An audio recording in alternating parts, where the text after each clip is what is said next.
কলকাতার খুব কাছেই নির্জন সি বিচে তোমরাও একটা পারফেক্ট উইকেন্ড ট্রিপ প্ল্যান করে নিতে পারো। 4 বেলা থাকা খাওয়া সহ স্টার্টিং প্যাকেজ মাত্র 1050 টাকা। না, এটা কোনো ক্লিকবেট বা স্ক্যাম নয়। শিয়ালদা থেকে একটা ট্রেন ধরে চলে আসো নামখানা স্টেশন, সেখান থেকে টোটো করে হুজ্জুতির ঘাট, ফেরি পার করে আরেকটা টোটো নিয়ে পৌঁছে যাও তরঙ্গবীথি রিসর্ট। চেক ইন করলেই হাতে পেয়ে যাবে ওয়েলকাম ড্রিঙ্কস। তারপর ফ্রেশ হয়ে এনজয় করে নাও সমুদ্রের হাওয়া, শান্ত এনভায়রনমেন্ট আর প্রকৃতির ছোঁয়া।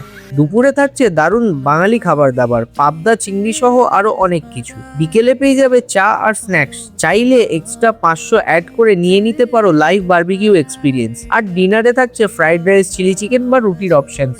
নেক্সট দিন সকালে ঘুম থেকে উঠে 1 কাপ চা আর ব্রেকফাস্ট দিয়ে শেষ করো এই ছোট্ট ট্রিপটা। ফ্রেন্ডস গ্রুপ হোক বা ফ্যামিলি, সবাই মিলে এনজয় করার জন্য এটা একদম পারফেক্ট লোকেশন। 1050 থেকে প্যাকেজ স্টার্ট হলেও 1150-এ পেয়ে যাবে আপার টেন্ট, আর 1350-এ কমফোর্টেবল রুম অপশনসও আছে এখানে। তাহলে আর দেরি কেন, এই উইকেন্ডে ঘুরে আসো মৌসুমী আইল্যান্ড। বাকি সব ডিটেলস ক্যাপশনে দেওয়া রইল।